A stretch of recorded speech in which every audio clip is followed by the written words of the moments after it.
Bonjour à tous et bienvenue dans cette vidéo. Donc aujourd'hui, nous allons voir comment insérer des tableaux dans notre contenu. Donc pour cela, je vais d'abord ajouter une balise section et puis on va mettre un titre pour dire qu'il s'agit de tableau HTML.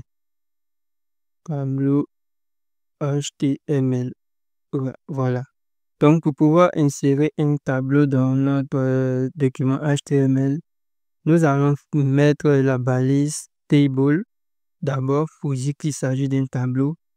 Maintenant, lorsque je vais laisser ce document-là tel qu'il est, on va actualiser d'abord.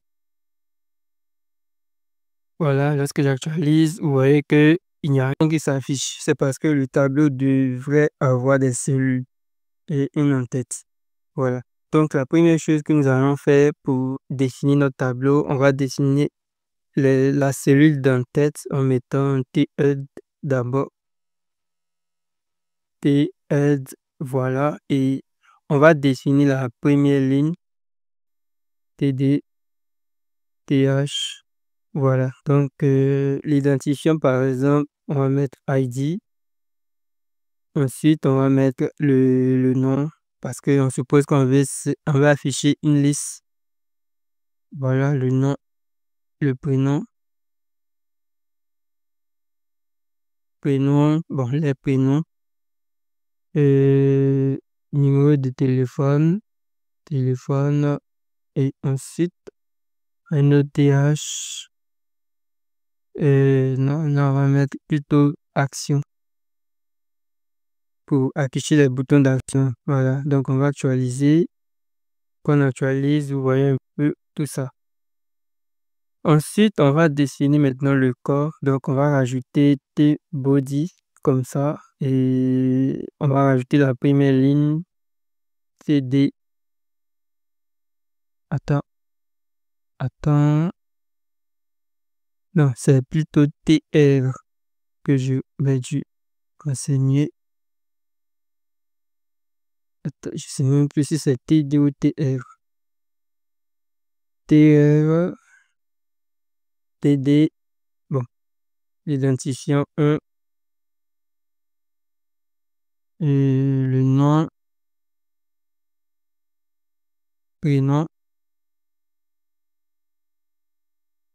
téléphone, plus 225 07. Voilà, on va mettre des chaînes de caractères pour dessiner. Et puis, comme bouton d'action, on va mettre un bouton qu'on va appeler Edit. Bon, modifier, je vais l'appeler modifier. OK. Et supprimer.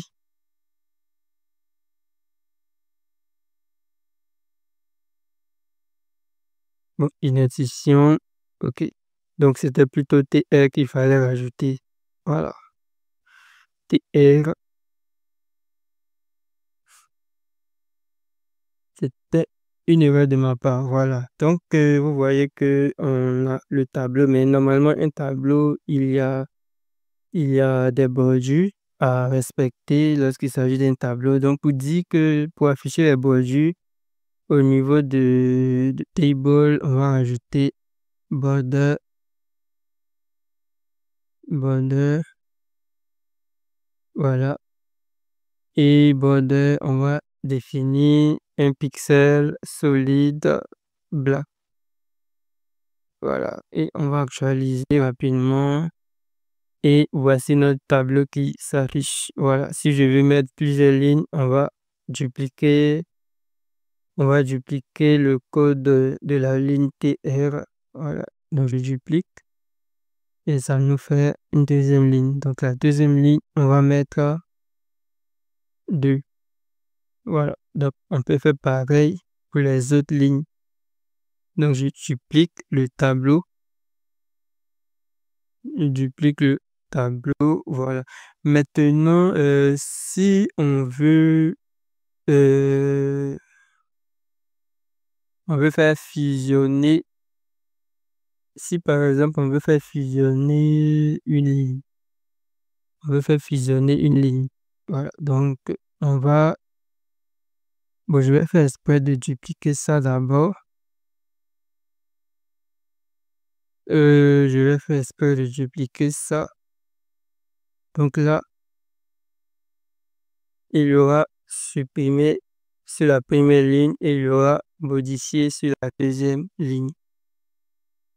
Voilà. Donc normalement, c'est un peu comme s'il y avait trois lignes. Voilà. Donc au niveau de l'action, on va définir row, c'est row span, non? Row span.